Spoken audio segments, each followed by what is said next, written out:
सब प्रेम से बोलो, जीमूत वाहन भगवान की जय। जीमूत वाहन के नाम पर ही जीवित पुत्रिका व्रत का नाम पड़ा है।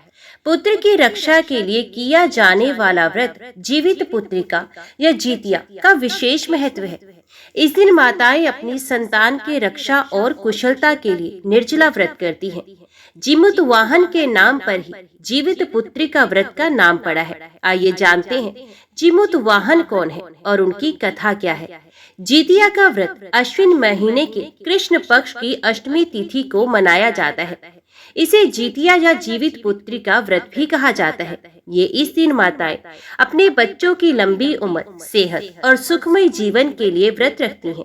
इस व्रत की शुरुआत सप्तमी से नहाय खाए के साथ हो जाती है और नवमी को पारण के साथ इसका समापन होता है। तीज की तरह ही जीतिया व्रत भी बिना आहार और निर्जला किया जाता है। छठ पर्व की तरह जीतिया व्रत पर भी नहाय खाए की परंपरा होती है। ये पर्व 3 दिन तक मनाया जाता है।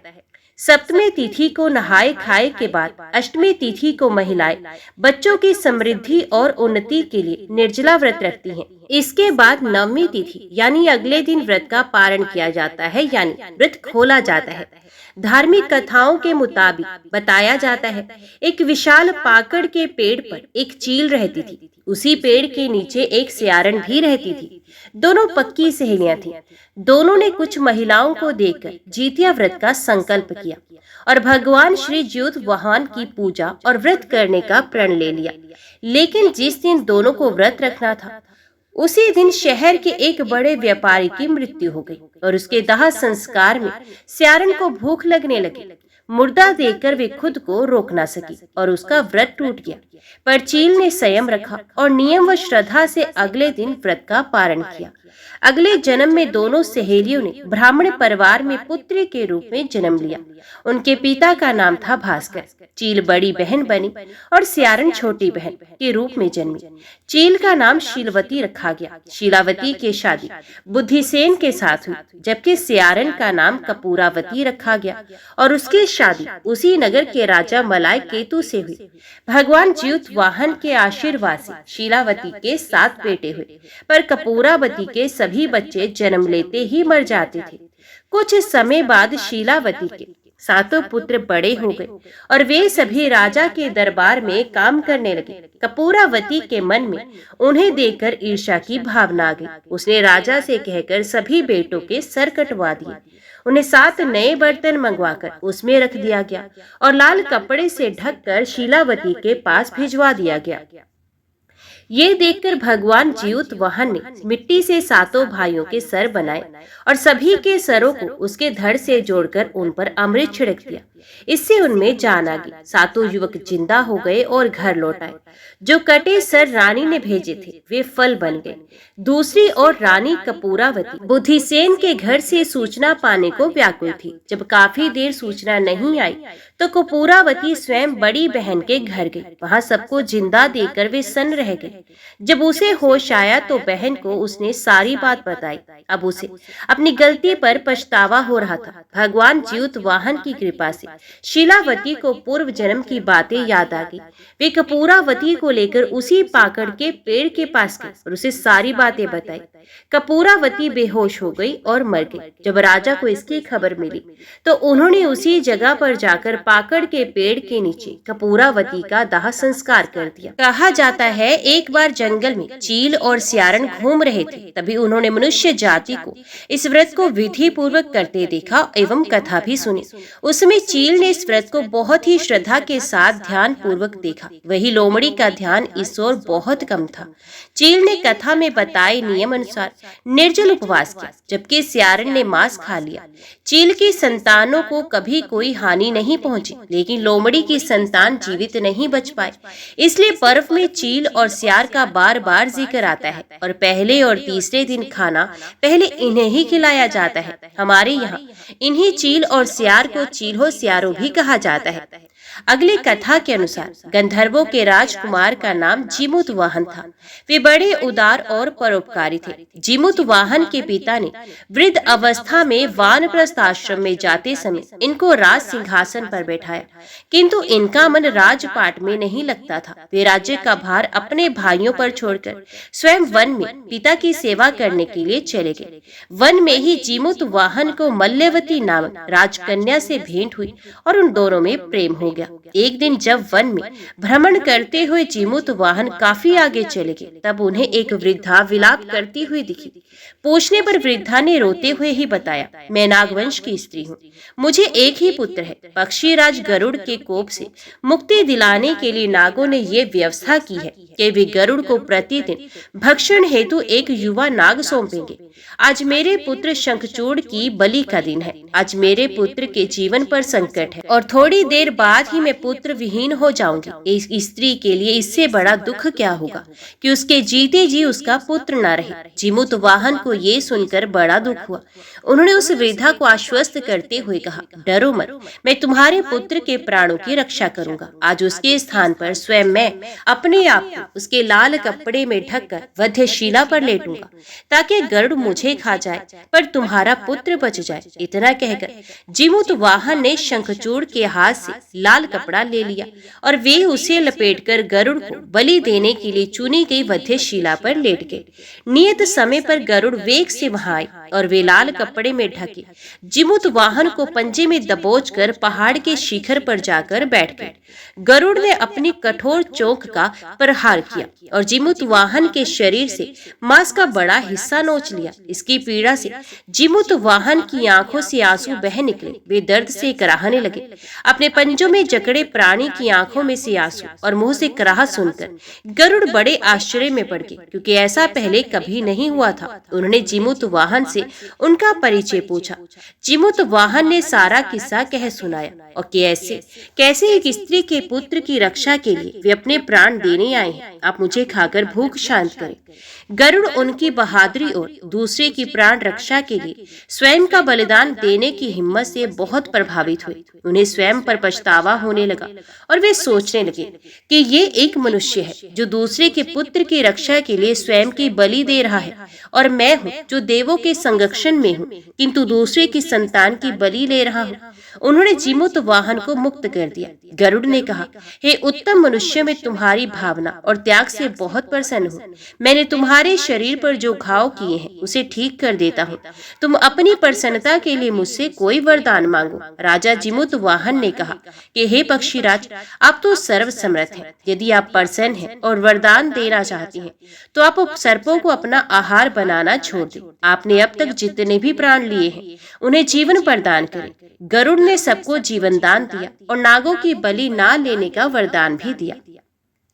इस प्रकार जीमूतवाहन के साहस से नाग जाति की रक्षा हुई। गरुड़ ने कहा, तुम्हारी जैसी इच्छा वैसा ही होगा। हे राजा, जो स्त्री तुम्हारे इस बलिदान की कथा सुनेगी और विधि पूर्वक व्रत का पालन करेगी, उसकी संतान मृत्यु के मुख से भी निकल आएगी। तब से ही पुत्र की रक्षा हेतु जीमूतवाहन की पूजा की प्रथा शुरू हो गई। ये कथा कैलाश पर्वत पर भगवान शंकर ने माता पार्वती को सुनाई थी। जीवित पुत्रिका के दिन भगवान श्री गणेश, माता पार्वती और शिवजी की पूजा एवं ध्यान के बाद व्रत कथा भी सुननी चाहिए। अभी श्रवण करते हैं जितिया व्रत की अन्य कथा। महाभारत युद्ध के बाद अपने पिता की मृत्यु के बाद अश्वत्थामा बहुत ही नाराज था और उसके अंदर बदले की आग तीव्र थी, जिस कारण उसने पांडवों के शिविर में घुसकर सोते हुए 5 लोगों को पांडव समझकर मार डाला था। लेकिन वे सभी द्रौपदी की 5 संतानें थीं। उसके इस अपराध के कारण उस अर्जुन ने उसे बंदी बना लिया और उसकी दिव्य मणि छीन ली, जिसके फलस्वरूप अश्वत्थामा ने उत्तरा की अजन्मी संतान को गर्भ में मारने के लिए ब्रह्मास्त्र का उपयोग किया, जिसे निष्फल करना नामुमकिन था। उत्तरा की संतान का जन्म लेना आवश्यक था, जिस कारण भगवान श्री कृष्ण ने अपने सभी पुण्यों का फल उत्तरा की अजन्मी संतान को देकर उसको गर्भ में ही पुण्य जीवित कर दिया। गर्भ में मरकर जीवित होने के कारण उसका नाम जीवित पुत्र का पड़ा और आगे जाकर यही राजा परीक्षित बना। तभी से ये व्रत किया जाता है। एक राज्य में एक राजा राज्य करता था। वे अपनी प्रजा से बहुत प्यार करता था। प्रजा भी अपने राजा से बहुत ही खुश थी। राज्य में चारों तरफ खुशियां ही खुशियां थी। उस नगर में कोई भी व्यक्ति दुखी या गरीब नहीं था। राजा अपनी संतान के समान ही प्रजा को देखकर बहुत ही खुश रहा करते थे। राजा की रानी बहुत ही सुंदर और सरल स्वभाव की नारी थी। वे हमेशा राजा के फैसले का सम्मान करती थी और अपने धर्म कर्तव्यों का पालन बड़े ही अच्छे से करती थी। रानी अच्छे स्वभाव और गुणों के कारण राजा की चहेती थी। राजा रानी से खूब प्यार करती थी। रानी की जरा भी तबीयत खराब होती तो राजा के डर के मारे जान निकलने लगती। ये सोचकर कि रानी को कहीं कुछ हो न जाए, कहीं रानी मुझे छोड़कर चली न जाए, राजा रानी पर जान छिड़कते थे। ऐसा करते करते समय बीत रहा था। एक दिन की बात है कि रानी साहिबा को उल्टियां आने लगी। जब राजा को इस बात का पता चला तो राजा घबरा गए और जल्दी से रानी के कक्ष में आए तो देखा कि रानी पलंग पर लेटी थी। उनका चेहरा मुरझाया हुआ था। तो देखकर राजा को बड़ी चिंता हुई। उन्होंने तुरंत ही वैद्य जी को बुलवाया। वैद्य जी ने आकर रानी की नब्ज देखी तो राजा वैद्य जी के मुंह की ओर ताक रहे थे।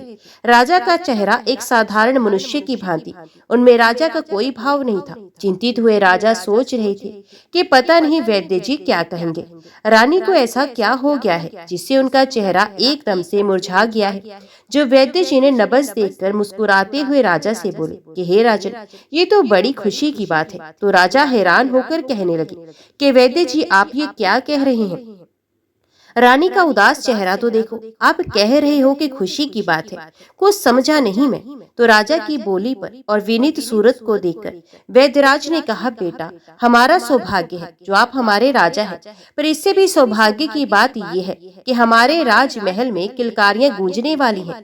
रानी साहिबा माँ बनने वाली हैं। तो ये सुनते ही राजा की खुशी का कोई ठिकाना न रहा। अब राजा तो रात दिन अपने आने वाली संतान के बारे में सोच सोचकर खुश होते रहते और रानी का भी खूब ख्याल रखते। ऐसा करते करते 9 महीने बीत गए। फिर वे खुशी का दिन भी आ गया जिसका राजा को बड़ी ही बेसब्री से इंतजार था। रानी ने एक बहुत ही सुंदर पुत्री को जन्म दिया। राजा बहुत ही प्रसन्न हुए और अपनी पुत्री के जन्म पर खूब खुशियां मनाई। सारी प्रजा को मिठाइयां बांटी गई। नन्हे मेहमान के आने के कारण सारे नगरवासी बहुत ही प्रसन्न थे, पर होने को कौन टाल सकता है। जब राजकुमारी 5 दिन की हुई तो रानी साहिबा की तबीयत अचानक से बिगड़ने लगी और उनकी मृत्यु हो गई। ये सदमा राजा सहन ना कर पाए और बुरी तरह से टूट गए और रानी की मौत की वजह वे अपनी बेटी को ही मारने लगे। कहने लगे कि मेरी पुत्री कर्महीन है, जो होते ही अपनी माँ को खा गई। तो जिस दिन राजकुमारी का नामकरण संस्कार होने वाला था तो राजा ने उसकी शक्ल भी नहीं देखी और कहा कि मुझसे दूर ले जाओ। इसे रानी के जाने के बाद में राजा बड़े ही उदास और दुखी रहते थे। उनका स्वभाव चिड़चिड़ा हो गया था। वे ना किसी से बात करते थे, ना कोई भी बात करने की कोशिश करता था, तो बात बात पर गुस्सा करते थे। तो राजा के मंत्री ने सलाह दी कि राजा, अगर आप बुरा न माने तो आपसे एक बात कहूं। रानी जी के जाने के बाद आप बिल्कुल अकेले हो गए हैं। होने को कौन टाल सकता है। आप बेवजह ही अपनी बेटी को दोष दे रहे हैं। अगर आप उसे अपनी गोद में लें, प्यार करो, तो आपका मन बहल जाएगा और उसे भी तो माँ बाप की जरूरत है। माँ का प्यार भगवान ने नहीं छोड़ा और बाप का प्यार उसे मिल नहीं रहा। मेरी बात मानो, सारी बातें भूल जाओ और राजकुमारी को एक बार देखो तो सही, कितनी सुंदर है। पर राजा तो उसे नजर भरकर देखना भी नहीं चाहते थे। इस तरह वे राजकुमारी दासी के हाथों पलने लगी। उसका नाम दुखिया रखा गया। ये नाम राजा ने भी रखा था। राजा ने कहा कि वे दुखिया है, जन्म लेते ही अपनी माँ को खा गई। तो ये सुनकर सारे मंत्री, सैनिक, प्रजा बहुत ही दुखी होते, पर राजा के आगे किसी की एक नहीं चलती। धीरे धीरे 6 महीने बीत गए। राजा ने दूसरी शादी कर ली। अब दूसरी रानी भी गर्भवती हो गई। 9 महीने बाद उसने भी एक सुंदर कन्या को जन्म दिया। तो राजा उस कन्या से बहुत ही खुश थे। अच्छे से नामकरण संस्कार किया गया। वे अपनी छोटी बेटी को बहुत ही ज्यादा प्यार करते थे। उसका नाम सुखिया रखा गया। सुखिया के माँ बाप का प्यार मिल रहा था और दुखिया दासी के हाथों पल रही थी। इसी तरह समय बीतता गया। समय के साथ दोनों बेटियां बड़ी हो गई। तो एक दिन रानी ने राजा से कहा कि हे राजन, हमारी बेटियां विवाह के योग्य हो गई हैं। तो राजा ने कहा, तुम दुखिया का नाम मेरे सामने मत लो। तो रानी कहने लगी, राजा है तो वे आपकी ही बेटी, आपको उसकी शादी तो करनी ही पड़ेगी। तो राजा कहने लगे, मेरी समझ में नहीं आ रहा कि मैं उसके लिए कैसा वर तलाश करूं। क्योंकि वे मुझे बिल्कुल अच्छी नहीं लगती। तो रानी कहने लगी कि तुम उसके लिए साधारण सा गरीब परिवार देख लो, उसकी शादी कर दो और हमारी बेटी के लिए अच्छा राजघराना देकर उसकी शादी करो। अपने माँ बाप से सुन सुनकर सुखिया भी दुखिया को बिल्कुल भी पसंद नहीं करती थी, कभी भी वे उससे बात नहीं करती थी। तो राजा ने मंत्री को बुलाकर कहा कि तुम जाओ, सुखिया और दुखिया के लिए रिश्ता देख कर आना। दुखिया के लिए ऐसा रिश्ता देखना जहाँ पर वे कभी सुखी ना रहे, और सुखिया के लिए अच्छे राजघराने में देख कर आना। तो ये सुनकर मंत्री को बहुत ही दुख हुआ, क्योंकि मंत्री दुखिया को अपनी बेटी की तरह मानता था और वे उसी की देख रेख में बड़ी हो रही थी। लेकिन राजा के सामने किसका जोर था। तो ब्राह्मण को लेकर मंत्री रिश्ता देखने के लिए चला गया। चलते चलते वे दूर एक गांव में पहुंचे। गांव के किनारे एक झोपड़ी बनी हुई थी। उस झोपड़ी के बाहर एक बैठी हुई बूढ़ी अम्मा अपने बालों में कंघी कर रही थी। तो उसे देखकर वे दोनों उसके पास गए और प्रणाम करके कहने लगी कि बुढ़िया माई, आपके परिवार में कौन कौन है। तो वे कहने लगी, बेटा, मेरे परिवार में तो मैं और मेरा बेटा दो ही जने रहते हैं।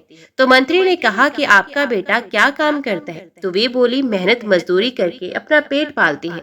मेरा बेटा मजदूरी करने के लिए जाता है और शाम को जितना रुपया लेकर आता है उसे ज्यादा नशा करने में उड़ा देता है। मुझसे जो कुछ होता है वे मैं कर लेती हूँ, इसी तरह हमारा गुजारा चलता है। तो ये सोचकर ब्राह्मण और मंत्री एक दूसरे की ओर देखने लगे। मंत्री ने कहा कि यही ठीक रहेगा, जैसा राजा ने कहा है उस हिसाब से यही रिश्ता दुखिया के लिए सही है। उनकी गरीबी देखकर मंत्री को दुख तो बहुत हुआ, लेकिन राजा के आदेश के आगे कोई कर ही क्या सकता था। तो वे बुढ़िया पूछने लगी कि आप लोग किस काम से यहाँ पर आए हैं। तो मंत्री ने कहा कि हे बुढ़िया माई, हम तो राजा की बेटी का रिश्ता लेकर आए हैं। आपके बेटे के साथ राजा की बेटी का विवाह करेंगे। तो ये सुनकर बुढ़िया कहने लगी, मैं तो आगे ही बहुत दुखी हूँ, इस तरह मजाक बनाकर मुझे क्यों और दुखी कर रहे हो। तो मंत्री ने कहा, ऐसी कोई बात नहीं है, हम सच कह रहे हैं, तुम्हारे बेटे के साथ राजा की बड़ी बेटी की सगाई करेंगे। तो वे कहने लगी कि तुमने यहाँ पर ऐसा क्या देखा जो मेरे बेटे के साथ राजा की बेटी की शादी करोगे। तो मंत्री ने कहा कि हे बूढ़ी माई, जैसा तुम सोच रही हो वैसा कुछ नहीं है। वे कहने को तो राजा की बेटी है, लेकिन उसे राजा का प्यार बिल्कुल भी नहीं मिल रहा है। राजा उसे अपशगुनी मानते हैं और उसका चेहरा अब तक नहीं देखा है। राजा आज तक उसकी बदकिस्मती ये है कि उसके जन्म लेते ही कुछ दिनों बाद उसकी माता की मृत्यु हो गई। तो राजा का सारा लाड प्यार दुख में तब्दील हो गया और तभी से वे दुखियारी हो गई। राजा तो बस उसकी शादी करना चाहते हैं, शादी के नाम पर सिर्फ उसका विवाह करना है। कोई गरीब सा घर देखकर हमें रिश्ता करने के लिए भेजा है। तो हम चाहते हैं कि राजा की आज्ञा के अनुसार तुम्हारे बेटे के साथ दुखिया का रिश्ता तय कर दे। आपसे हमारे हाथ जोड़कर विनती है कि उससे कभी भी बचपन में माँ बाप का प्यार नहीं मिला, आप उसे बेटी बनाकर रखना, क्योंकि वे बहुत ही सुंदर और संस्कारी लड़की है। तो ये सुनकर बुढ़िया कहने लगी, हाँ हाँ क्यों नहीं, क्या पता मेरे बेटे के भी भाग सुधर जाए। मेरी बहू के घर पर आने पर वे भी ढंग से काम करने लगे। जाओ, वरना ऐसा कौन होगा मेरे बेटे के लिए अपनी बेटी के लिए हाँ करेगा।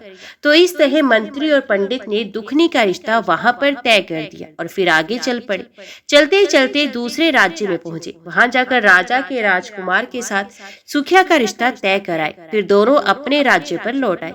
आकर राजा को सारी बात बताई। तो राजा ने शुभ मुहूर्त निकलवा कर एक ही मुहूर्त में सुखिया और दुखिया दोनों का विवाह कर दिया। दुखिया को दान दहेज में कुछ भी नहीं दिया और सुखिया को खूब दान दहेज देकर पूरे ठाट से विदा किया। तो इस तरह सुखिया और दुखिया अपनी अपनी ससुराल चली गई। दुखिया ने ससुराल में जाकर देखा तो वहां पर कुछ भी नहीं था। तो वे तो अपने भाग्य को लिखा मानकर रहने लगी और अपनी सासू माँ की खूब सेवा करती हुई उनके हाथ पैर दबाती, स्नान करने के लिए पानी डालती, बालों में कंघी करती। तो उसकी सास उसे ढेरों दुआएं देती। लेकिन दुखिया के पति का स्वभाव बहुत ही गलत था। वे एक दिन भर भी मेहनत मजदूरी करता तो शाम को जितने भी पैसे मिलते उससे मैं आधे रुपये सी शराब पीकर घर पर आ जाता। दुखिया को गाली गलोच करता, मारता पीटता। तो बेचारी आंसू बहाकर रह जाती। मन ही मन सोचती रहती कि बचपन में माँ का प्यार नहीं मिला, अब जवानी में पति का प्यार नहीं, तो मुझसे ज्यादा अभागिन कौन होगी। इस तरह जैसे तैसे समय बीतता जा रहा था। समय के साथ वे 3 बच्चों की मां बन गई। अब घर का खर्चा भी बढ़ गया। जितना उसका पति कमा कर लाता, उसे घर का गुजारा भी नहीं होता था और ऊपर से रोजाना घर में लड़ाई झगड़े, मारपीट होती रहती, क्योंकि दुखिया के पति का स्वभाव बिल्कुल वैसे का वैसा ही था। तो दुखिया को देख देख कर उसकी सास बहुत ही परेशान रहती थी और सोचती कि राजा के घर जन्म लेकर भी आज ये बेचारी कितने दुखों का सामना कर रही है। भोजन बनाती तो सासू माँ भोजन करती, अपने पतिदेव को भोजन करवाती, बच्चों को खिलाती। तो कभी कभी ऐसा होता कि दुखिया के लिए कुछ भी न बचता, तो वे बेचारी भूखी ही सो जाती। एक दिन वे अपनी सास से कहने लगी कि माँ, आपकी आज्ञा हो तो मैं कोई काम करने लग जाऊं। तो उसकी सास ने कहा, नहीं बेटा, तू राजघराने की है, किसी के घर काम करेगी तो ये अच्छा नहीं लगेगा। तो वे बोली, माँ, काम करने में कोई बुराई नहीं, मैं थोड़ा बहुत हाथ बटा दूंगी तो जिससे हमारा घर का खर्चा भी अच्छे से चल पड़ेगा। अपनी सास की आज्ञा लेकर वे अड़ोस पड़ोस के घरों में काम पर लगी। सबके घर पर झाड़ू पोछा करती, बर्तन साफ करती, कपड़े धोती। हर किसी के घर से कुछ ना कुछ मिल ही जाता। कोई आटा दे देता, कोई दाल चावल दे देता, कोई बची हुई सब्जी रोटी दे देता, कोई बच्चों के लिए कपड़े देता। इसी तरह अनेक कष्टों का सामना करते हुए दुखिया अपना जीवन जी रही थी। एक दिन की बात है, वे काम करने के लिए उनके घरों में गई तो देखा कि सारी की सारी औरतें नहा धोकर पूजा पाठ कर रही हैं। तो वे पूछने लगी, बहनों, आप ये सब क्या कर रही हैं?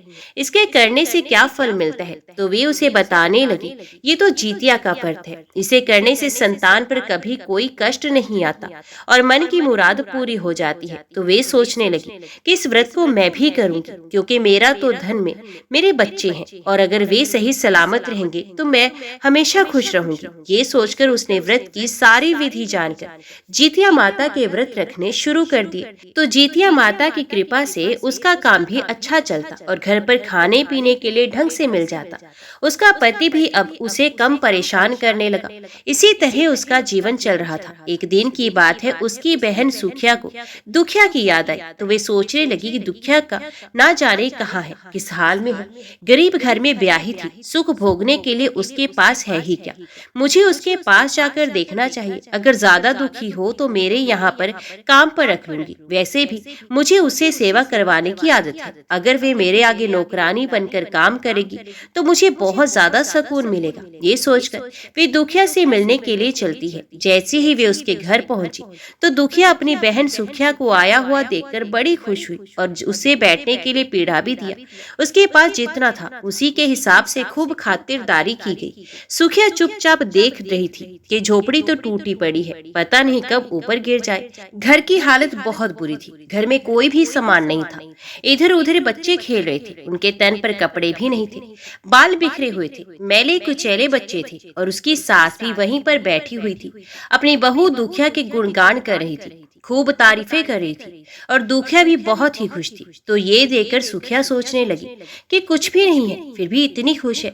तो दुखिया से कहने लगी, दुखिया, मैं तुमसे एक बात पूछूं, तुम्हारी इतनी माली हालत है, खाने को अनाज नहीं है, पहनने के लिए कपड़े नहीं है, तुम ऐसे कैसे रहते हो? तो दुखिया बोली कि बहन, क्या बताओ, इनसे जितना बन पड़ता है ये कमा कर लाती है, मैं भी इनका हाथ बटा देती हूँ।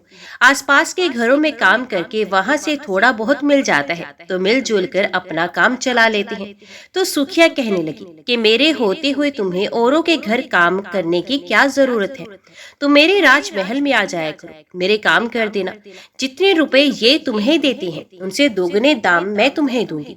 तो दुखिया बेचारी बोली, निष्पाप थी, अपनी बहन की बातों में आ गई और दूसरे दिन से सुखिया के घर में काम पर लगी। सारा दिन वे उससे काम करवाती। उसे इस तरह काम करता हुआ देखकर सुखिया को बड़ा ही मजा आता। तो सारा दिन काम करवा के शाम को जाते समय बचा हुआ भोजन दे देती थी। तो राजघराने में भोजन बनता था, इसलिए खूब स्वादिष्ट होता था।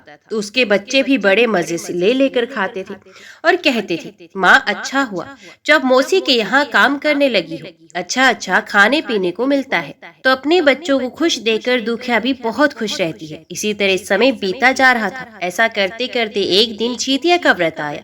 तो उसने व्रत रखा और अपने बच्चों से कहा कि मैं तुम्हारी मौसी के यहाँ काम पर जा रही हूँ। तो बच्चे बड़े ही खुश हुए और बोले कि माँ, आज जितिया का व्रत है, आज तो मौसी ने 36 प्रकार के भोजन बनाए होंगे, खूब सारे लेकर आना, पेट भर कर खाएंगे। तो वे बोली, हाँ हाँ क्यों नहीं, जाऊंगी तो लेकर ही आऊंगी। ये कहकर दुखिया सुखिया के यहाँ काम पर चले गई। सारा दिन काम करती रही। दोपहर हुई तो दुखिया कहने लगी कि बहन, मैं घर जा रही हूँ, मुझे जितिया माता की पूजा करनी है, अब तुम ऐसा करो, बच्चों के लिए भोजन दे दो। तो सुखिया ने कहा, पागल हो गई हो, ऐसी बातें कर रही हो, आज तुम्हें भोजन नहीं मिलेगा, जल्दी जल्दी काम निपटाओ और जाओ यहाँ से।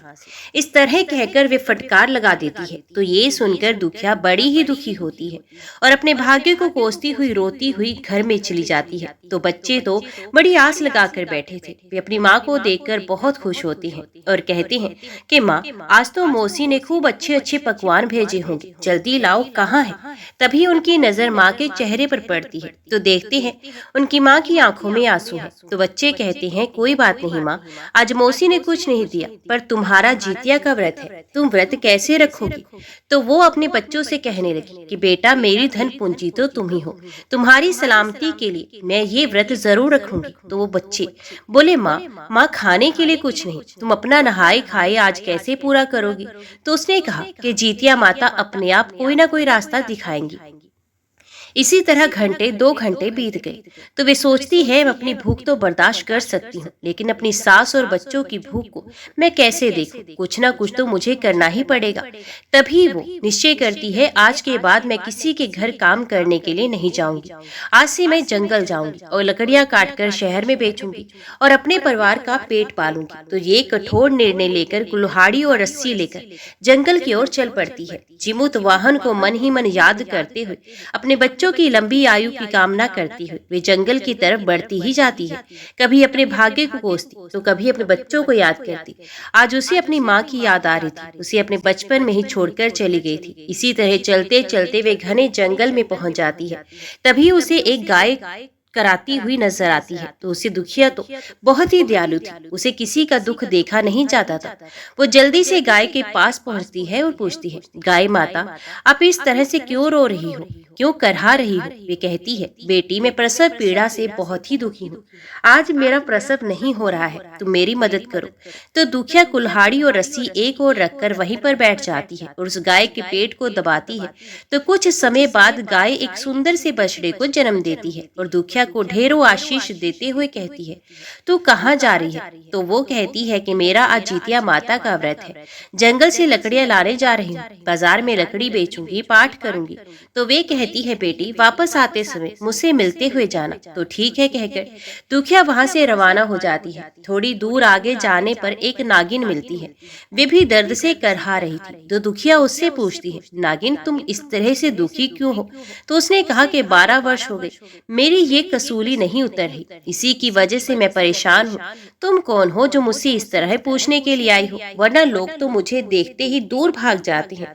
तो दुखिया कहने लगी, नागिन बहन, मुझे डर कर क्या करना है, अगर तू मुझे डस भी लोगी तो क्या फर्क पड़ेगा, धरती पर कम से कम बोझ कम हो जाएगा। मैं तो वैसे ही दुखी हूँ, बचपन में माँ बाप के प्यार के लिए तरसती रही और ससुराल में भी पति का प्यार नहीं मिला जिससे मैं बचपन के दुखों को भूल जाऊं। पति तो ऐसा है, मतलब हो तो बोलता है, नहीं बोलता ही नहीं। ना मुझे मतलब है, ना अपनी माँ से, ना अपने बच्चों से। कभी घर आता है तो कभी नशा करके सड़क पर ही पड़ा रहता है। हे नागिन, मेरा जीवन बड़े ही कष्ट से बीत रहा है। नागिन कहने लगी, बहन, अब तो मैं भी बहुत परेशान हूँ, देखो मेरी केंचुरी नहीं उतर रही, अगर तुम मेरी सहायता कर दो तो बहुत ही अच्छा होगा। तो दुखिया तो दयालु थी, तो उसने नागिन की केंचुली उतारने में मदद की। केंचुली उतरते ही नागिन की काया कंचन सी हो गई और वे इधर उधर लहलहा कर बल खाती हुई चलने लगी और ढेरों आशीष देने लगी। और दुखिया से कहने लगी, बहन, जब तुम वापस आओ तो मुझसे मिलकर जाना। तो दुखिया वहां से चल पड़ी। चलते चलते उसने देखा कि घने जंगल में एक झोपड़ी बनी हुई, उसके आगे एक बूढ़ी अम्मा बैठी है। चेहरे से वे बहुत ही उदास दिखाई दे रही थी। तो दुखिया तो सरल स्वभाव की थी, वे कुल्हाड़ी और रस्सी रखकर उस बूढ़ी अम्मा के पास पास गई और जाकर बोली, माँ जी अब इस जंगल में क्या कर रही हैं? बहुत परेशान दिखाई दे रही हैं, कहो क्या बात है? तो वे बोली, बेटा मुझसे चला नहीं जा रहा, मुझे झोपड़ी के अंदर चारपाई पर लेटा दो। तुम बताओ तुम इस घने जंगल में क्या करने आई हो? तो वे बोली, माँ जी मैं तो लकड़ी लेने आई थी, आज मेरा जीतिया माता का व्रत है, जंगल से लकड़ी काटकर बाजार में बेचूंगी तो कुछ रुपया पैसा मिलेगा, उसे बच्चों के लिए भोजन लेकर जाऊंगी और जीतिया माता की पूजा करूंगी। तो वे बुढ़िया के रूप में जीतिया माता ही थी। वे कहने लगी, बेटा तुम लकड़ी लेकर चली जाना, पहले मुझे सहारा देकर अंदर चारपाई पर बैठा दो। तो दुखिया उसे बड़े प्यार से अपने कंधे का सहारा देते हुए अंदर तक ले गई और ले जाकर चारपाई पर बैठा दिया। तो वे कहने लगी, बेटा दुखिया देख मेरे बालों में कितनी जुएं पड़ गई हैं, कितनी बुरी तरह से बिखरे हुए हैं, कितने महीने हो गए मैंने तो अपने बालों को धोया भी नहीं, तुम ऐसा करो मेरे बाल धो दो। तो दुखिया वहीं पर बैठ गई और पहले उसके बालों में कंघी करने लगी, फिर बालों में से जुएं निकाली और फिर गर्म पानी करके बुढ़िया माई के बालों को धोया और स्नान करने के लिए पानी डाला। तो बुढ़िया माई स्नान करके बैठ गई और कहने लगी, बेटा मेरे बाल बना दे। तो जैसे ही दुखिया उसके बाल बनाने लगी तो बुढ़िया को नींद आने लगी और वे दुखिया की गोद में सर रखकर सो गई। ये देखकर बूढ़ी दुखिया को बड़ी ही खुशी हो रही थी। उसे ऐसा लग रहा था जैसे मुझे मेरी माँ मिल गई। उसे समय का बिल्कुल भी ज्ञान नहीं था कि घर पर बच्चे इंतजार कर रहे हैं, मेरी सास और बच्चे भूखे हैं, बस वे तो बुढ़िया की सेवा में लगी रही। थोड़ी देर बाद भी बुढ़िया की आंख खुली तो उसने कहा कि बेटा दुखनी तू अभी तक यहीं पर बैठी है, तेरे बच्चे घर पर भूखे होंगे, तेरी राह देख रहे होंगे। तो वे कहने लगी, कोई बात नहीं माँ जी, आपको नींद आ गई थी इसलिए मैं छोड़कर नहीं गई, सूरज छिपने को था। तो बूढ़ी अम्मा कहने लगी, बेटा अब तुम कब लकड़ियां काटोगी, कब बाजार में बेचोगी, कब अपना नहाए खाए पूरा करोगी, अब अपने बच्चों को भोजन करवाओगी। ऐसा कहते हुए जीतिया माता ने एक खूंटी की ओर इशारा किया जिस पर एक मैला कुचैला थैला टंगा था। कहा कि बेटा जरा उस थैले को देना। तो दुखिया ने उस थैले को उतारकर बुढ़िया माई को दे दिया। तो बुढ़िया ने उस थैले को खोलकर उसके अंदर से एक लाल रंग की पोटी निकाली और कहा कि बेटा इसे ले जाओ और घर ले जाकर इसे खोलना, अब लकड़ियों लेने मत जाना, सूर्यास्त होने वाला है, तुम सीधे घर चली जाओ। तो वे बूढ़ी अम्मा के चरण स्पर्श करके उनका आशीर्वाद ले अपने घर की ओर रवाना हो गई। सोचने लगी बच्चे राह देख रहे होंगे, तो इसी तरह जल्दी जल्दी चलती हुई जा रही थी। उसे नागिन बहन और गाय माता के बारे में कुछ भी याद नहीं था। तभी उस पर नागिन की नजर पड़ी तो उसने आवाज लगाई, दुखिया बहन ऐसे कैसे जा रही हो, मैंने तुमसे कहा कि मुझसे मिलकर जाना। तो वे कहने लगी, क्या बताऊं बहन, सूर्यास्त होने वाला है, घर जाकर मुझे पूजा पाठ भी करनी है, बच्चे भूखे हैं, मेरी राह देख रहे होंगे, कहो तुम क्यों मुझे बुला रही थी। तो नागिन ने उसे एक मणि देते हुए कहा, ये नाग मणि है, जहाँ पर भी इसे ले जाकर रख दोगी वहाँ पर अन्न धन की कोई कमी नहीं रहेगी, नवनिधि 12 सिद्धि होंगी। ये कहकर नागमणि दुखिया को दे दी। तो दुखिया बहुत ही खुशी नागिन को प्रणाम करके आगे चली। चलते चलते रास्ते में गाय माता मिली। तो गाय ने कहा, अरे दुखिया अकेली ही घर जाओगी, हमें भी साथ ले चल, मेरा दूध निकाल कर अपने बच्चे को पिलाना और बचा हुआ दूध बेचकर अपना घर का खर्च चलाना। तो ये सुनकर वे बहुत ही खुश हुई और कहा, हाँ हाँ गाय माता जरूर चलो।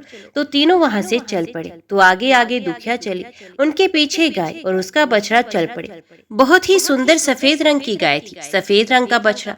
जैसे ही दुखिया घर पहुंची तो उसे देखते ही उसकी सास ने कहा, बेटा दुखिया दिन भर कहाँ थी, तेरा आज नहाए धोए था, तुम कब नहाओगी, कब पूजा पाठ करोगी, कब खाओगी, पूरा दिन भूखी प्यासी कहाँ फिर रही थी। तो दुखिया कहने लगी, नहीं माँ जी, मुझे तो पता ही नहीं चला मैंने कुछ खाया भी है या नहीं। ये कहकर दुखिया ने जंगल वाली सारी बात अपनी सास को बताई। तो सास ने सुनकर कहा, बेटा दूसरों की मदद करना अच्छी बात है। तो ये कहकर उसने एक घी का दीपक जला दिया और कहा कि दुखिया बेटा लाओ वो पोटली, उस दीपक के आगे रख दो। तो दुखिया ने वे पोटली निकाली और खोलकर दीपक के आगे रख दी और उसे खोलकर देखा तो उसमें से हीरे जवाहरात मोती निकलने लगे। ये देखकर वे बहुत ही खुश हुई, आज हमारे तो भाग्य खुल गए, ये तो जीतिया माता की कृपा है। फिर वे अपनी सासू माँ के चरण स्पर्श करके भगवान को आशीर्वाद लेती हुई फिर गाय का दूध निकालने के लिए जाती है और तो गाय उसे एक बाल्टी भरकर दूध देती है।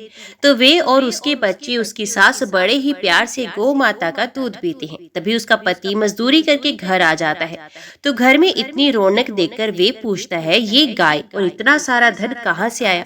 तो दुखिया जीतिया माता व्रत के बारे में अपने पति को बताती है। तो उसके पति लड़की का मन एकदम से बदल जाता है और वे कहता है कि दुखनी, मुझे माफ कर दो, मुझसे गलती हो गई जो मैं तुम्हें इस तरह से परेशान करता था। तुम तो साक्षात लक्ष्मी हो, पर ये बात मेरी समझ में कभी नहीं आई। तुम तो पीछे ही दुखी थी और यहाँ आकर मैंने तेरे दुख को और भी बढ़ा दिया। ये कहते हुए दुखिया से माफी मांगने लगता है। दुखिया कहती है, जो हुआ सो हुआ, उसके बारे में सोचने से अब क्या फायदा। मुझे आपसे कोई शिकायत नहीं। अब तुम ऐसा करो, थोड़ा सा धन ले लो और बाजार जाओ, बच्चों के लिए कपड़े मिठाई लेकर आओ और खाना बनाने के लिए सब्जियां और आटा ले आना। मेरा व्रत है, जितिया माता के व्रत की सामग्री और पूजा पाठ का सारा सामान लेकर आना। तो वे बड़ी खुशी से बाजार जाकर जितना दुखिया ने बताया था वे सारा सामान लेकर आया और साथ में दुखिया के लिए एक लाल रंग की बहुत ही सुंदर साड़ी खरीद कर लाया, जिसे देखकर दुखिया बहुत ही प्रसन्न हुई और फिर उस साड़ी को पहनकर जितिया माता की पूजा अर्चना की,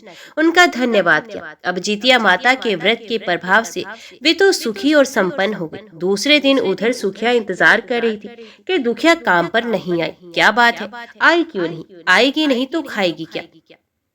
या मैंने डांट फटकार लगाई थी, उसी की वजह से किसी और के जाकर तो काम करने नहीं लग गई। अगर सामने नौकरानी बनकर रहेगी तो मुझे चैन कैसे मिलेगा? ये सोचकर सुखिया दुखिया के घर की ओर चल पड़ी। वहां जाकर जोर से आवाज लगाई, अरे ओ दुखिया, आज काम करने के लिए नहीं आई? तो दुखिया कहने लगी, बहन क्या बताओ, मैं तो काम पर नहीं आ सकती। ऐसा करो, तुम ही मेरे यहाँ पर काम पर आ जाओ। तो दुखिया की ऐसी बात बोलते ही सुखिया ने उसके घर में देखा तो झोंपड़े में सारी सुख सुविधा की चीजें मौजूद थी और वहां पर मिस्त्री आए हुए थे। वे नए घर बनाने की बातें कर रहे थे। तो सुखिया ये देखकर हैरान थी कि कल तक जिसके घर में रोटी भी नहीं थी, उनकी आज इतना सारा धन कहाँ से आया। तो वे दुखिया से कहने लगी, अरे दुखिया, तू ये धन कहाँ से लाई? चोरी की है या डाका डाला है? सच सच बता। तो दुखिया कहने लगी, नहीं बहन, मैंने ना तो चोरी की है ना ही कोई डाका डाला है। मैंने तो जितिया माता का व्रत किया है और व्रत के पुण्य प्रताप से ही ये सब कुछ मुझे मिला है। तो ये सुनकर सुखिया के मन में लालच पैदा हो गया। ये सारा कुछ उससे पूछकर घर आ गई। घर आकर उसने पूरी रात मुश्किल से बिताई और सुबह होते ही कुल्हाड़ी और रस्सी उठाई जंगल की तरफ चल दी। तो उसकी सास ने उसे रोकते हुए कहा, सुखिया बेटा, कहाँ जा रही हो? तो वे बोली, माँ जी आकर बताऊंगी, मैं थोड़ा धन लेने के लिए जा रही हूँ। तो सुखिया की सास कहने लगी, बेटा, हम लोग तो राजघराने से, हमारे घर में धन की कोई कमी नहीं। तुम्हें ऐसी कौन सी जरूरत आन पड़ी है? तूने कुल्हाड़ी और रस्सी उठाई और जंगल की तरफ चल पड़ी। वे कहने लगी, माँ जी आकर बताऊंगी, मुझे जाने दो। तो वो जल्दी जल्दी जंगल की ओर ही चल पड़ी।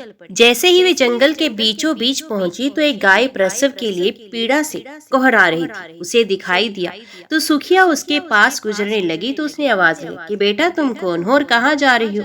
आज मेरा प्रसव होने वाला है, मैं बहुत परेशान हूँ, मेरी थोड़ी मदद कर दो। तो गाय की बात सुनकर सुखिया कहने लगी, तुम कैसी बातें कर रही हो? मैं तुम्हें कोई दासी दिखाई देती हूँ जो तुम्हारी मदद करूंगी? मैं एक राजरानी हूँ, मैं रानी हूँ। तुमने क्या मुझे नौकरानी समझ रखा है? इस तरह फटकार लगाती हुई वे आगे चल पड़ी। चलते चलते कुछ दूरी पर उसे वही नागिन दिखाई दी जो दर्द से करहा रही थी और बेचैन होकर अपना फन धरती पर जोर जोर से मार रही थी। तो सुखिया उसके पास से गुजरने लगी। उसने कहा कि बहन, तुम कौन हो? मेरी मदद करो, मेरी कैंचुली नहीं उतरी जिसकी वजह से मैं बहुत परेशान हूँ। अगर तुम मेरी मदद करोगी तो मैं तुम्हारा एहसान कभी नहीं भूलूंगी। तो सुखिया पहले तो डर जाती है, फिर कहती है, तुम क्या सोचती हो, मैं तुम्हारी मदद करूंगी और तुम मुझे डस लो, मुझे सब पता है। ये कहकर वे एक पत्थर उठाकर नागिन पर फेंक देती है और आगे चल पड़ती है। आगे चलते चलते उसे एक टूटी फूटी झोपड़ी दिखाई देती है। उसके आगे बूढ़ी अम्मा बैठी है और वे उदास दिखाई दे रही है। सुखिया को देखते ही वे आवाज लगाती है, बेटी तुम कौन हो और इस घने जंगल में क्या कर रही हो? तो मेरी मदद करो, मुझे यहाँ से उठाकर मेरी झोपड़ी के अंदर बैठा दो। मेरे हाथ पाँव में दर्द है, थोड़ी दबा दो और देखो मेरे बाल कितने उलझे हैं। मैं तो ना जाने कितने दिन से नहाई भी नहीं हूँ, तो मुझे स्नान करा दो और मेरे सर की सारी जुएं निकाल दो। तो ये सुनकर सुखिया को गुस्सा आ जाता है और वो कहती है, मैं तुम्हें कोई दासी दिखाई देती हूँ जो तुम इस तरह से मुझे काम पे काम बता रही हो? मैं तो इस घने जंगल में उस बुढ़िया को देखने आई हूँ जिसने मेरी बहन को धनवान बना दिया। ये कहते हुए उसकी नजर झोपड़ी पर टंगे हुए एक थैले थैले पर पड़ती है। वही थैला बिल्कुल वैसा ही था जैसा दुखिया ने बताया था। तो उसने झट से उस थैले को उतार लिया और बुढ़िया से कहने लगी कि अम्मा, मुझे ये थैला चाहिए, मैं इसी को लेने के लिए आई थी, और जो काम तुम बता रही हो वे मेरे बस के काम नहीं है, क्योंकि मेरे तो खुद के आगे हजारों नौकर दासियां रहती हैं। तुम और किसी से करवा लेना। ये कहकर वे थैला लेकर वहाँ से चल पड़ती है। आगे चलने पर वे देखती है कि वे नागिन वैसे ही फन जमीन पर पटक रही थी और बुरी तरह से करा रही थी। तो उससे मुंह फेर कर वे आगे चल पड़ती है। आगे वही गाय दिखाई देती है। वे अब भी पीड़ा से परेशान हो रही थी। तो सुखिया को बिल्कुल भी दया नहीं आती। वे सीधे अपने घर चली जाती है। घर जाते ही अपनी सास को कहती है, देखो सासू माँ, आज मैं क्या लेकर आई हूँ। आज हमारे राजकोष में धन बढ़ जाएगा और मैं दुखिया से अधिक धनवान हो जाऊंगी। देखो तो सही मैं क्या लेकर आई हूँ। तो उसकी बात सुनकर सुखिया की सास अपने माथे पर हाथ मारकर कहती है, कैसी बहू मिली है, संस्कार के नाम की कोई चीज नहीं है इसमें। घर में इतना सारा धन है, फिर भी इसके धन की भूख नहीं गई। दुखिया से आगे निकलने की होड़ में वे तो बेचारी बचपन से ही दुखी थी। अब थोड़ा बहुत धन हो गया, उसी से इसको जलन होने लगी। तो सुखिया जल्दी जल्दी अपनी दासियों को कहती है, गाय के गोबर का चौका लगाकर दीपक जलाओ, क्योंकि वे खुद तो कुछ करती नहीं थी, सारा काम नौकरों से करवाती थी। तो दासी ने गाय के गोबर का चौका लगाया और ऊपर घी का दीपक जला दिया। तो सुखिया ने जल्दी से पोटली निकाली और आगे रखकर थोड़ी देर बाद उसे खोलकर देखने लगी। तो उसमें से तो कीड़े मकोड़े, बिच्छू, सांप निकलने लगे। सारे घर में गंद की गंध हो गई। ये देखकर सुखिया हैरान हो जाती है और कहती है, दुखिया मुझसे झूठ बोल रही थी। तभी अचानक से उनके घर में आग लग जाती है। तो उसकी सास और वे दोनों बड़ी ही मुश्किल से भागकर बाहर निकलती हैं और उनका सारा राजपाट, धन दौलत सब कुछ जलकर नष्ट हो जाता है। तो उसकी सास उसे ताना देती है कि कितने साल हो गए आए हुए, अभी तक तो मैंने पोते पोतियों का मुंह नहीं देखा, और ऊपर से हमारा राजपाट, धन, वैभव सब कुछ तुम्हारी वजह से राख हो गया। तुम तो अभागिन हो, कुलच्छनी हो, कभी किसी का कहना नहीं मानती, जो मन में आता है वही करती हो। कर्म फूटे हमारे जो तुम जैसी बहू बनकर हमारे घर में आई। इससे अच्छा तो ये होता कि दुखिया को हम बहू बनाकर लाते, कम से कम वे संस्कारी तो थी। तुम में तो संस्कार नाम की कोई चीज ही नहीं। तो अपनी सास के वचन सुनकर सुखिया को दुखिया पर गुस्सा आने लगा। वे सोचने लगी, जरूर दुखिया ने ही कुछ किया है, उसने मेरे साथ छल किया है और मेरे सारे धन सम्मान का नष्ट कर दिया है। कुछ ना कहने वाली सास ने आज ना जाने मुझे कौन कौन सी बातें कह दी। ये सब दुखिया की वजह से हुआ। तो वे जल्दी से गुस्से में दुखिया के घर और चल दी और वहां जाकर जोर से आवाज लगाई कि दुखनी, तूने मुझसे झूठ क्यों बोला, तुमने मेरे साथ छल क्यों किया। तेरी वजह से आज हमारा सारा धन जलकर राख हो गया। मैं तुम्हारी राजा से शिकायत लगाऊंगी। तो मुझे सच सच बताओ कि कौन से जादू टोने करती हो। तो ये सुनकर दुखिया तो बेचारी बहुत ही दुखी हुई और मन ही मन जीतिया माता को याद करने लगी, हे माँ, अब आप ही मुझे इस मुसीबत से बचाओ। आप तो जानती हैं कि मैंने ऐसा कुछ भी नहीं किया, पर मेरी बात को कौन मानेगा, मैं क्या सबूत पेश करूंगी, मेरे पास तो कोई भी नहीं। तो इस तरह वे डर कर तीन होकर विनती करने लगती है। तो जीतिया माता उसी समय वहां प्रकट हो जाती हैं और कहने लगी हैं, दुखिया, तुम्हें दुखी होने की कोई जरूरत नहीं। तुम बहुत सीधी सादी हो और सच्चे मन से मेरे व्रत करती हो और गरीबों की असहाय ही मदद भी करती हो। तो ममता की मूर्त है। तुमने श्रद्धा भाव से सभी की सेवा की और बदले में कोई भी उम्मीद नहीं रखी। तो तुम्हें सब कुछ मैंने दिया। और तुम्हारी बहन सुखिया जो धन के लोभ में गई थी, वहां जाकर इसने गाय की मदद नहीं की, न ही नागिन की मदद की, और आगे बुढ़िया माई बैठी थी, न उनकी मदद की। ये तो सिर्फ धन के लोभ में गई थी। जो धन का लोभ करके जाता है उसके साथ तो ऐसा ही होता है। तेरे मन में तो कपट है, धन के लिए तो कुछ भी कर सकती है, पर मैं तो उसी की मदद करती हूँ जो दूसरों की मदद करता है, सच्चे मन से व्रत रखता है, पूजा पाठ करता है, गरीब और असहाय लोगों की मदद करता है। तो उस पर जीतिया माता हमेशा प्रसन्न होती है। तो सुखिया देखती है ये तो वही बुढ़िया माई है जो उसे जंगल में मिली थी। तो सुखिया हाथ जोड़कर जीतिया माता से माफी मांगने लगती है, लेकिन माँ उसे माफ करने से इनकार कर देती है। तो दुखिया हाथ जोड़कर माँ के पांव पकड़ लेती है और कहती है, माँ, मेरी बहन भोली है, इसे माफ कर दो। तो जीतिया माता को अपने भक्त पर दया आ जाती है। वे सुखिया से कहने लगती है कि देख, तू अपनी बहन को कितना बुरा चाहती थी, फिर वे दुखिया के मन में तेरे लिए कोई भी वैर भावना नहीं है। इतना धन होने के बाद भी ये तुम्हारे तुम्हारी भलाई चाहती है। मैं इसके कहने पर तुम्हें माफ कर देती हूँ। तुम्हारा राजपाट वैसा ही हो जाए, ये आशीर्वाद भी देती हूँ। जितिया माता के आशीर्वाद से सुखिया का घर पहले के जैसा हो गया। फिर सुखिया बिल्कुल बदल चुकी थी। वे अपनी बहन दुखिया के साथ पूजा पाठ करने लगी। फिर हर साल फिर जितिया माता का व्रत बड़े ही श्रद्धा भाव से करती थी। तो जितिया माता की कृपा से उसे भी पुत्र की प्राप्ति हुई। तो अपनी बहू में बदलाव देखकर और पोते को पाकर सुखिया की सास ही खुश हुई और वे दुखिया को आशीर्वाद देते हुए कहने लगी, बेटी ये सब कुछ तेरी वजह से हुआ है। अब दोनों बहनें खुशी खुशी रहने लगी। दोनों के घर में किसी भी चीज की कोई कमी नहीं थी। जितिया माता जैसा आपने दुखिया को दिया वैसा सबको देना। जो भी आपका व्रत रखे, कथा कहे या सुने या फिर हुंकारा भी भरे, उनकी सारी मनोकामनाएं पूर्ण करना। प्रेम से बोलो जितिया माता की जय। ये थी सुखिया और दुखिया, दो बहनों की कथा जो जीवित पुत्रिका का व्रत में सुनी जाती है। इस कथा को सुने बिना हमारा व्रत अधूरा माना जाता है। कथा सुनकर आपको कैसा लगा कमेंट बॉक्स में जरूर बताना। तो आज की वीडियो में इतना ही। उम्मीद करती हूँ वीडियो आपको पसंद आई होगी। वीडियो पसंद आई हो तो वीडियो को लाइक और चैनल को सब्सक्राइब जरूर करना। तो मिलते हैं अगली कथा अगली वीडियो के साथ। तब तक के लिए देखते व सुनते रहिए। जय मां कंचक, जय माता।